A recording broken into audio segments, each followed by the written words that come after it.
Ce soir, j'ai envie de parler de pourquoi est-ce que je ne fais pas de recommandations d'appareils photo spécifiques en vidéo YouTube et aussi assez rarement par message privé.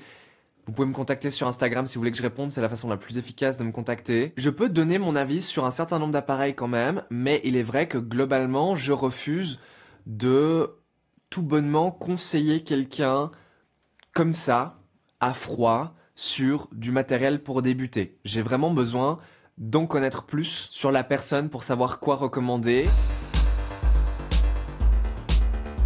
Et aussi, même si j'ai eu l'occasion de tester beaucoup d'appareils, que ce soit pour YouTube ou pour moi, je ne connais absolument pas tout. Et donc c'est déjà plus facile pour moi si vous venez et vous me montrez un certain nombre d'appareils et vous me dites d'en choisir un, d'en sélectionner un et pourquoi. Ça va déjà être plus facile, disons. Mais la raison principale pour laquelle j'ai vraiment beaucoup de difficultés à recommander un appareil photo à quelqu'un pour débuter, c'est que en 2025, je ne vais jamais et en aucun cas recommander d'acheter pour débuter un appareil neuf. Les appareils photo neufs sont trop chers.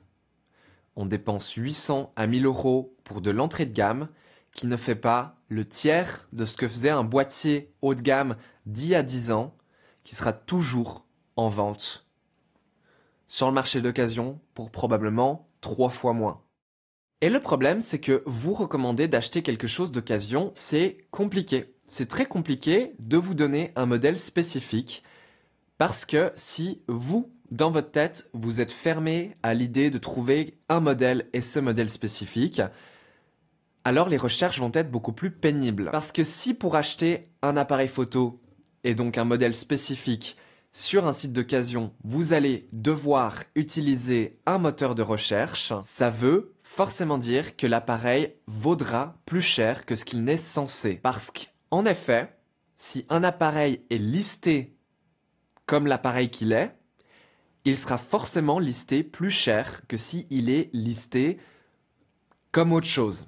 Et je pense que c'est compliqué ce que j'essaie de dire, mais sur le marché d'occasion, les bonnes affaires, on les trouve en achetant à des gens qui malheureusement ne savent pas ce qu'ils sont en train de vendre. Alors c'est pas en photographie, mais le meilleur exemple que je peux vous donner, c'est la fois où j'ai vu lister sur Facebook Marketplace ceci. Et en fait, ce qu'on voit ici sur la photo, c'est un lecteur CD qui vaut 2000 euros. Alors faut avoir l'œil. Moi, je l'ai reconnu. J'ai eu beaucoup de chance parce que j'ai écrit à la personne et elle habitait à 15 minutes de chez moi. Donc je suis allé le chercher. C'est effectivement un lecteur CD assez exceptionnel, plutôt haut de gamme.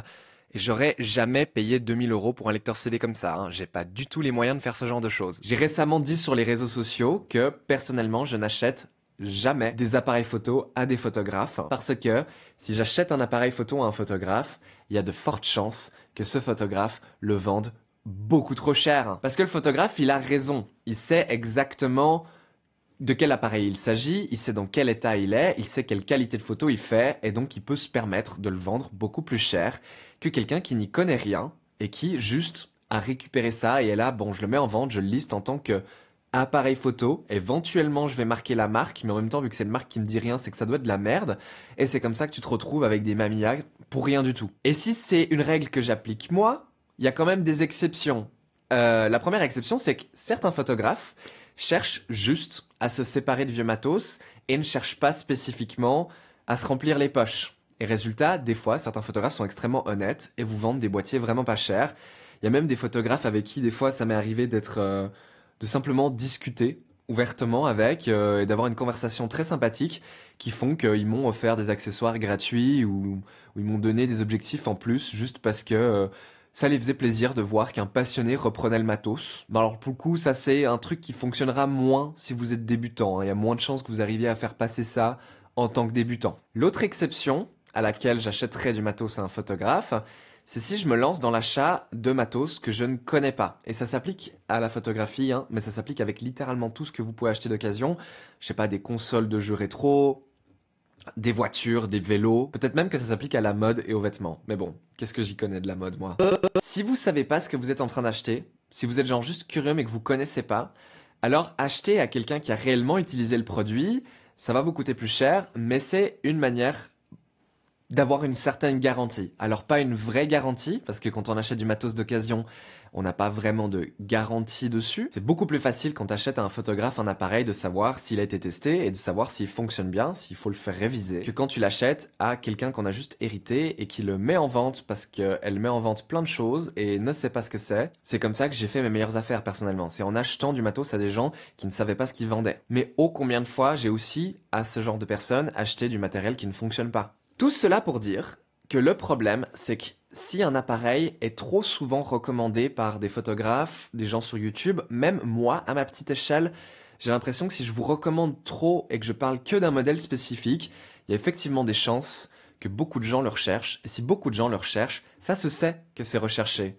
Et la valeur, elle monte petit à petit. Et sur eBay, ils sont de plus en plus chers. Ça commence toujours par eBay, mais après, sur Le Bon Coin, sur Facebook Marketplace et dans les boutiques, le prix monte aussi. C'est ce qui est arrivé pour le fameux Contax T2. Je pense que j'ai même pas besoin de re-raconter cette histoire. Franchement, renseignez-vous, mais c'est une histoire bluffante. J'en parlerai si un jour je teste un Contax T2, mais j'ai pas spécialement l'envie de faire ça. J'ai déjà fait des photos avec un Contax T2, mais il y a tellement longtemps. D'ailleurs, le mec qui m'avait prêté ce Contax T2, lui, l'avait payé 20 €. Voilà. C'est pour ça que je recommande pas beaucoup de modèles directement. J'ai l'impression que si tout le monde se met à recommander les mêmes modèles, c'est forcément des modèles qui commencent à coûter plus cher. Et s'ils coûtent plus cher, ben en fait, ils sont moins intéressants. Le problème étant que je n'ai pas eu assez la main sur des boîtiers qui sont pas des boîtiers super connus et que moi-même je ne suis pas Wikipédia et je ne connais pas exactement tous les modèles de toutes les marques pour faire des comparaisons et vous dire oui celui-là personne n'en a encore parlé et il vaut toujours rien.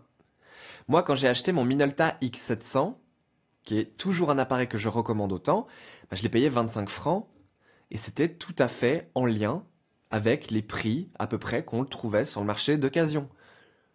Dans les boutiques photos, ils étaient genre 40 €. Je ne veux même pas regarder aujourd'hui combien ils sont ces appareils, parce que je sais qu'ils ont monté, et ils ont probablement pas monté autant qu'ils le doivent, parce que c'est des appareils exceptionnels selon moi. Le viseur est d'une qualité, je n'ai jamais vu ça ailleurs. Globalement, quand on veut s'acheter du matériel d'occasion et qu'on débute, c'est compliqué. Parce que si on achète les modèles que tout le monde recommande, on va forcément payer beaucoup trop. Mais si on achète un truc que personne connaît, bah on se lance un peu dans une aventure où ça va peut-être rater. On va peut-être acheter du matériel défectueux, ou alors on va acheter du matériel simplement qui correspond pas à ce qu'on cherche. Ce qu'il faut jamais oublier, en photographie, quand on choisit son matériel, c'est que c'est quand même plus simple que de choisir une religion. Voilà, parce que des fois, il y a des gens qui disent que être fan de telle et telle marque, c'est un peu comme une religion. Je pense que même moi, j'ai dû dire ça à l'époque. Et bah non, clairement pas. Genre, choisir du matériel photo, c'est beaucoup plus simple. Parce que, ok, on va y investir de l'argent, mais c'est juste un bien matériel, hein. Et si on n'est pas content, ça se revend. Si on avait déjà acheté d'occasion, il y a des chances que quand on le revende, on le revende pas forcément beaucoup moins cher.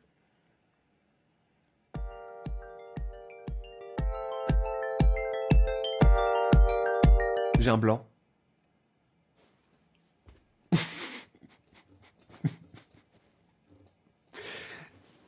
J'ai 1000 trucs qui me passent dans la tête qui n'ont rien à voir. Je suis en train de penser aux pochettes d'albums qu'il y a sur le Mac là. Je me suis distrait moi-même en regardant l'écran de ma caméra. C'est super, c'est dingue, c'est dingue. Wouhou! On adore le TDAH, c'est super. Je sais plus où j'en étais. Boire de l'eau, ça aide à la concentration si jamais. C'est un mec un peu bizarre qui me l'a dit une fois dans ma vie. Il y avait un papier de médecin, donc il a pu écrire une ordonnance pour que j'ai le droit d'avoir une bouteille d'eau en classe, puisque c'était interdit d'avoir de l'eau en classe, ce qui est débile quand il pense. Effectivement, quand j'ai eu le droit, ça a rendu jaloux tout le reste de la classe, donc au final on avait tous le droit d'avoir une bouteille d'eau. Ouais, c'était un genre de thérapeute et qui avait un papier de médecin. Ce qu'il faut comprendre, c'est quand on choisit un appareil, on le choisit pour ses besoins. Et les besoins de telle et telle personne sont différents. Elles sont différents pour plein de raisons. Simplement des préférences, mais il y a aussi des vrais besoins qui sont des fois différents. On fait pas tous exactement le même style de photo. Et on fait pas tous la même chose de nos photos. Dans le sens, il y en a qui les publient, il y en a qui les gardent juste pour soi, il y en a qui les partagent avec des amis, mais qui, de toute façon, quand ils les partagent à leurs amis, eux, ils se les envoient sur WhatsApp et elles sont compressées et personne n'en a rien à foutre. Et au moment où tu réalises ça, t'arrêtes de te faire chier avec des boîtiers de 50 millions de pixels quand tu peux le faire avec un boîtier qu'on a que 12, etc., etc. Hein, on a tous des besoins différents, que ce soit dans les résultats, dans les rendus, mais que ce soit aussi dans l'ergonomie. Par exemple, voilà, je le répète à peu près 2 fois par semaine, mais je peux pas blairer les viseurs électroniques, c'est fini, genre vraiment je ne peux pas. Et plus le temps passe, plus je suis allergique. C'est affreux. Simplement, je ne vois pas ce que je fais. Je sais pas pourquoi. C'est comme si j'avais perdu voilà, je ne vois plus rien dans les viseurs électroniques. C'est affreux. Je pense qu'une partie de ça, c'est que je suis hypermétrope et que du coup, je vois pas bien de près. Et le viseur électronique, c'est quand même un petit écran qui est proche de toi. Mais en théorie, ça devrait pas être le cas. Parce que de un, j'ai des lunettes, si vraiment il faut. Et puis même, avec la dioptrie du viseur, on peut faire en sorte que notre œil croit qu'en fait, le viseur électronique, il est plus profond qu'il l'est vraiment envoyé. Donc je sais pas, j'ai pas de théorie, mais je sais que j'apprécie pas. Et ça, c'est une caractéristique parmi tant d'autres. Il y a vraiment des gens qui sont convaincus qu'un Canon numérique, ça fait des moins bonnes photos, et il y a des gens qui sont convaincus que les objectifs Zeiss, ils sont tant que ça supérieurs. Il y a des gens qui sont convaincus que le Leica, il offre une expérience unique et que ça te fait prendre pour quelqu'un de sérieux, et il y a des gens qui sont convaincus que faut absolument acheter du Pentax parce que c'est clairement ce qui vaut le moins cher aujourd'hui et c'est clairement ce qui vaut le moins sur le marché d'occasion, alors que c'est pas du tout des mauvais boîtiers. Il y a des gens qui sont convaincus que quand on réchauffe les pâtes au micro-ondes, elles sont sèches. Il y a des gens qui sont convaincus que les écouteurs Sony sonnent mieux que les Apple juste parce qu'ils ont plus de basses. Il faut tout pour faire un monde.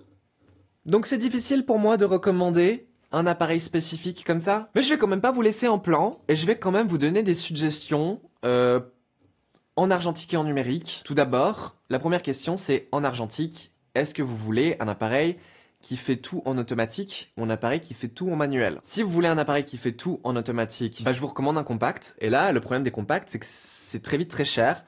Moi, si je devais acheter un compact argentique aujourd'hui, soit vous achetez des lots sur internet et vous vous préparez à ce que certains fonctionnent plus, parce que vu que c'est des appareils très électroniques, souvent c'est soit ils marchent pas, mais c'est pas comme des appareils mécaniques où quand il y a des problèmes, on peut faire réviser telle et telle partie. Donc vous pouvez acheter des lots sur internet et espérer qu'il y en ait au moins un ou deux qui fonctionnent. Sinon, vous pouvez aller dans des boutiques spécialisées photo, vous leur dites j'aimerais un compact argentique pour faire tel et tel type de photo.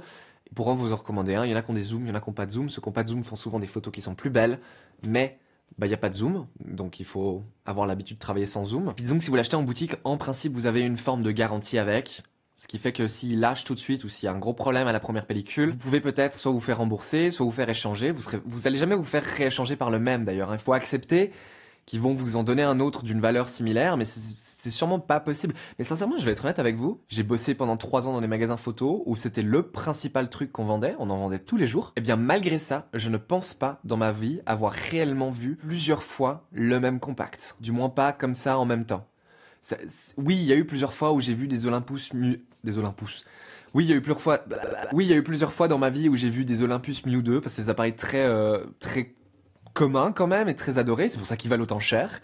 Oui, j'ai vu plusieurs fois des Contax T2 dans les mains de photographes. J'ai vu 2 fois un Prima Mini de chez Canon. Tout ça, c'est des modèles que je cite, que je recommande, mais qui sont des appareils qui sont beaucoup trop chers, puisque je les recommande et que ce sont des bons appareils, et que c'est des appareils que j'ai déjà recommandés, que c'est des appareils que d'autres gens ont déjà recommandés, et qui du coup sont un peu connus, qui du coup valent cher, hein, c'est bon, hein, vous avez vu le début de la vidéo, n'est-ce pas? Pas besoin de vous rappeler ce que je vous ai dit il y a 5 minutes. Mais autrement, les basiques compacts, c'est tellement rare, en fait, il y en a eu tellement, chaque marque on a sorti des dizaines chaque année. Genre, sincèrement, c'est très difficile de vous en citer un comme ça.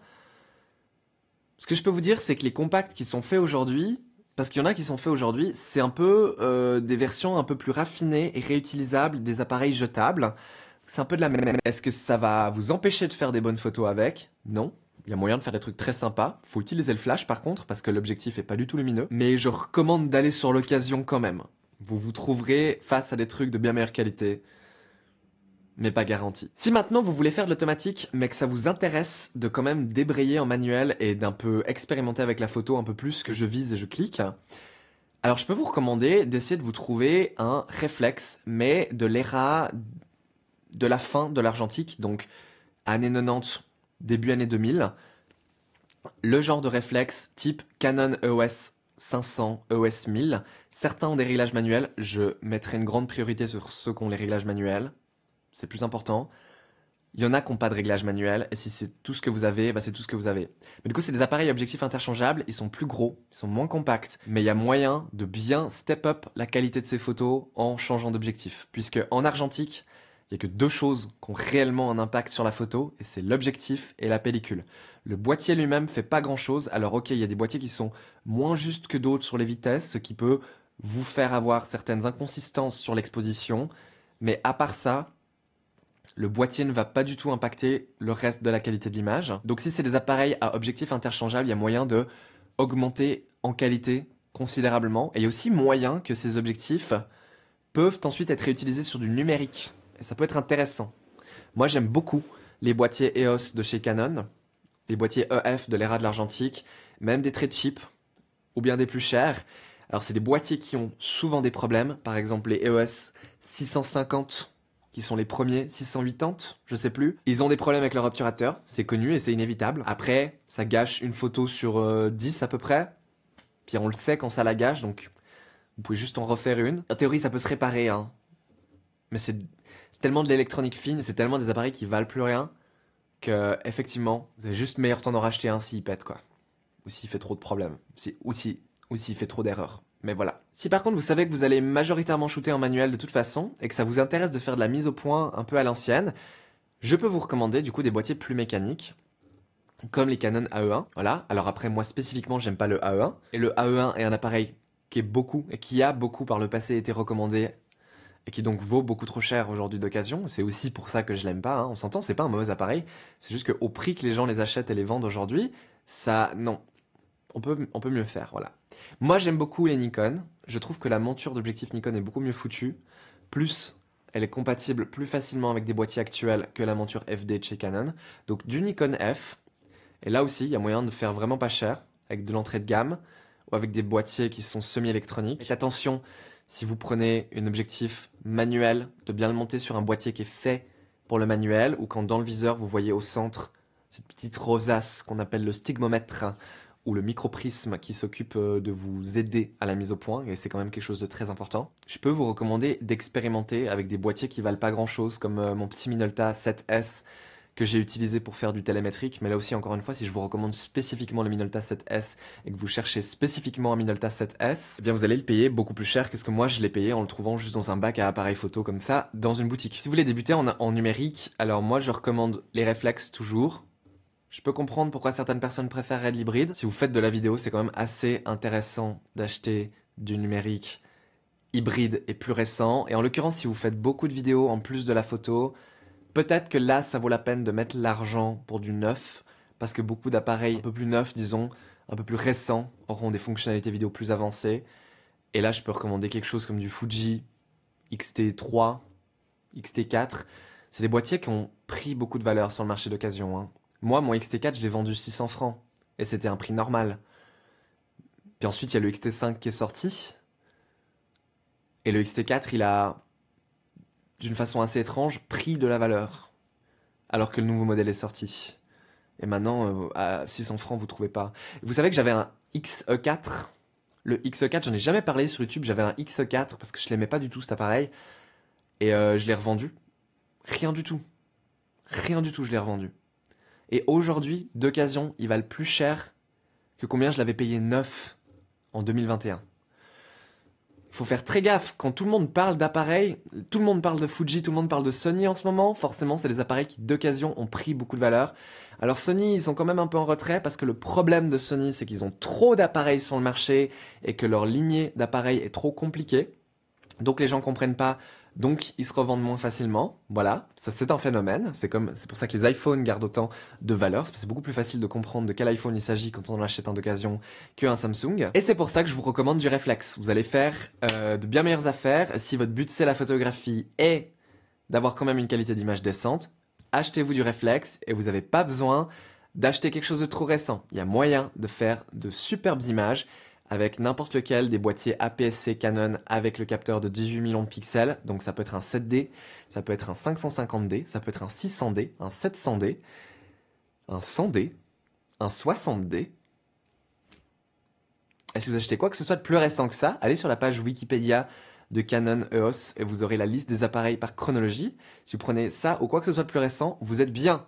Chez Nikon, c'est pareil. D3000, alors on est encore sur du CCD en D3000, mais à partir du D3100, on est sur des appareils qui sont beaucoup plus proches de la qualité de photos qu'on peut prendre avec un boîtier actuel que ce que les gens aimeraient se l'avouer, sincèrement. Et ça va pas être des appareils de pro, ça va être des appareils qui vont vous permettre de découvrir les bases et de savoir si oui ou non vous aimez ce que vous faites et si oui ou non vous avez envie de persévérer avant de dépenser tout de suite 2000 balles pour un hobby que vous allez abandonner.